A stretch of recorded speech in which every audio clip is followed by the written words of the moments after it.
एक बहुत बड़ा व्यापारी था जिसके पास काफूर नाम का एक गुलाम था। व्यापारी सिद्धांतवादी था। उसे अपने सिद्धांतों पर चलना सबसे प्रिय था। उसकी देखा देखी काफूर ने भी अपना एक सिद्धांत बना लिया था। उसका सिद्धांत था 6 महीने में एक छोटा सा झूठ और 12 महीने में एक बार कोई बड़ा झूठ बोलना। एक बार व्यापारी ने विदेश जाने की योजना बनाई, इसलिए उसने निश्चय किया कि सभी गुलामों को बेच दिया जाए। ये काम उसने एक दलाल को सौंप दिया। उसके गुलामों में से काफूर नामक गुलाम को शहर के एक अमीर आदमी ने पसंद कर लिया। तब दलाल ने काफूर की तारीफ करते हुए कहा, सेठ जी, ये गुलाम बड़ा ही ईमानदार और निष्ठापूर्वक काम करने वाला है। ये तो बड़ी अच्छी बात है। अमीर ने कहा, क्या इसमें कोई बुराई भी है? बस छोटी सी एक ही बुराई है सेठ जी, कि एक सिद्धांतवादी है।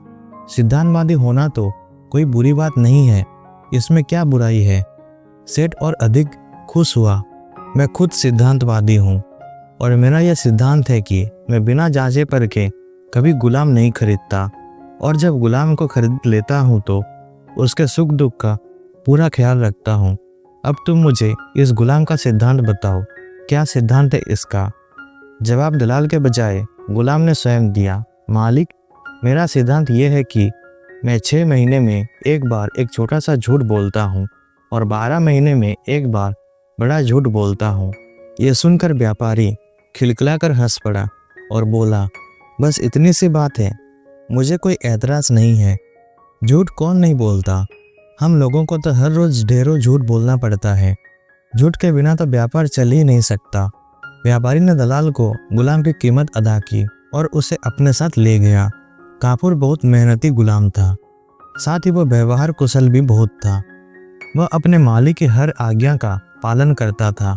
व्यापारी का कठिन से कठिन काम वह चुटकी बजाते कर दिखाता था। इतना ही नहीं, कई बार तो उसने उसे संकट से भी उबारा था। उसने अपने परिश्रम और ईमानदारी से अपने मालिक और मालकिन का दिल जीत लिया। वो दोनों काफूर के व्यवहार से बहुत प्रभावित थे।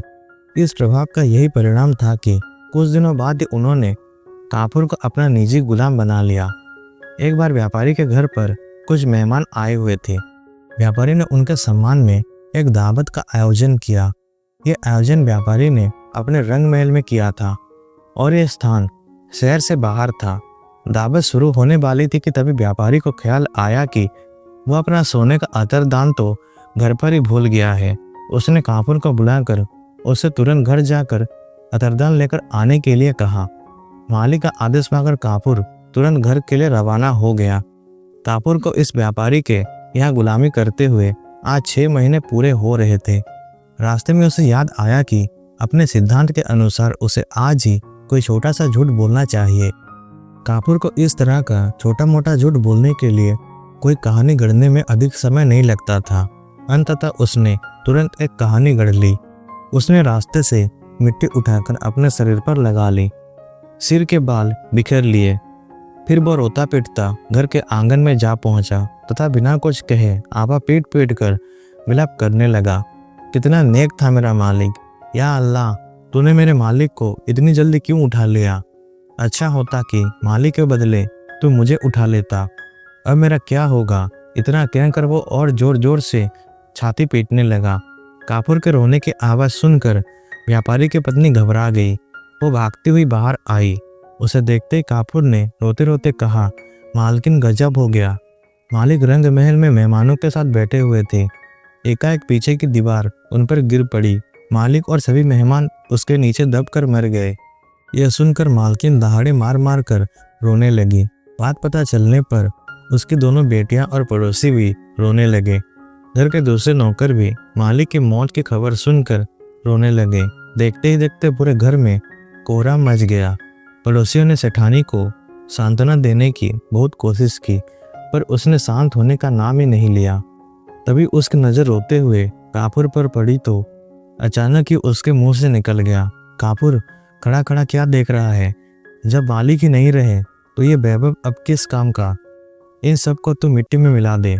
मालकिन के हुक्म की तामील करना गुलाम का फर्ज है। यह सोचकर काफूर ने तुरंत हथौड़ा उठाया और घर की एक एक चीज को तोड़ फोड़ कर रख दिया। मकान के दरवाजे, खिड़कियां, मेज, कुर्सियां, पलंग, अलमारी, बर्तन सब कुछ चकनाचूर हो गया। तत्पश्चात मालकिन अपनी दोनों बेटियों, पड़ोसी और नौकर चाकरों के साथ रोती पीटती रंग महल की ओर चल पड़ी। मालकिन और पड़ोसियों के रंग महल पहुंचने के पहले ही कापुर जल्दी जल्दी रंग महल जा पहुंचा। उस समय व्यापारी मेहमानों के साथ भोजन करने बैठा ही था कि कापुर उसके पास जाकर छाती पीटते हुए रोने लगा। व्यापारी उसकी इस हरकत पर बुरी तरह घबरा गया और तत्काल उसने पूछा, कापुर क्या हुआ? तू इस तरह फूट फूट कर रो क्यों रहा है? कापुर ने सिसकते हुए जवाब दिया, मालिक क्या बताऊं, गजब हो गया। मालकिन दीवान खाने में झूले पर बैठी हुई पान चबा रही थी। एकाएक दीवान खाने की दीवार उनके ऊपर गिर पड़ी। मालकिन दीवार के नीचे दबकर मर गई। आपकी दोनों बेटियां वही अपने छोटे भाई के साथ खेल रही थी, वो सभी दीवार के नीचे दब गए। गजब हो गया मालिक, कापुर बिलाप करने लगा। हाय, अब मैं क्या करूं? खुदा, तू मेरी दयालु मालकिन को इतनी जल्दी क्यों उठा लिया? व्यापारी परोसी हुई थाली छोड़कर उठ गया, सबको तोड़ने फोड़ने लगा। रंग महल की कोई भी वस्तु साबुत नहीं बची। मेहमानों ने किसी तरह व्यापारी को संभाला। वो सब रोते रोते घर की ओर चल पड़े। अभी वो लोग कुछ ही दूर गए थे कि उन्हें सामने से सेठानी और पास पड़ोस के लोग उधर से आते हुए दिखाई दिए। दोनों तरफ की भीड़ एक दूसरे के करीब आ गई। जब व्यापारी ने सेठानी को और सेठानी ने व्यापारी को देखा तो दोनों डर के मारे कांपने लगे। ये तो सेठानी का भूत है, व्यापारी चिल्लाया। ये तो सेठ जी का भूत है, सेठानी बोली। इसके बाद व्यापारी और सेठानी डर के मारे बेहोश होकर गिर पड़े। व्यापारी और सेठानी के साथ आए लोगों ने उन दोनों के चेहरों पर पानी छिड़का। तब कहीं जाकर उन दोनों को होश आया। व्यापारी और उसकी पत्नी ने जब एक दूसरे से बातचीत की तब उन्हें मालूम हुआ कि ये सब करतूत कापुर की है। उन्होंने कापुर से इस झूठ के कारण हुए नुकसान और तोड़फोड़ के बारे में भी एक दूसरे को बताया। व्यापारी और सेठानी को कापुर पर बहुत गुस्सा आया। उन्होंने कापुर को डांटते हुए कहा, तूने ये घिनौनी हरकत क्यों की? आखिर तुझे इस करतूत से क्या हासिल हुआ? कापुर बोला, मालिक, मैंने जो कुछ किया है अपने सिद्धांत के अनुसार ही किया है। आपको याद होगा मैंने आपसे 6 महीने में एक बार एक छोटा झूठ बोलने की बात की थी। आज मुझे आपके यहाँ गुलामी करते हुए 6 महीने पूरे हो रहे थे, इसलिए मुझे आज एक छोटा झूठ बोलना ही पड़ा। मैंने तो केवल एक छोटा सा झूठ बोला था, लेकिन मालकिन ने आदेश दिया तो मुझे मजबूर होकर घर का सारा सामान तोड़ना पड़ा। क्या करता, मालकिन के हुक्म का पालन करना मेरा धर्म था।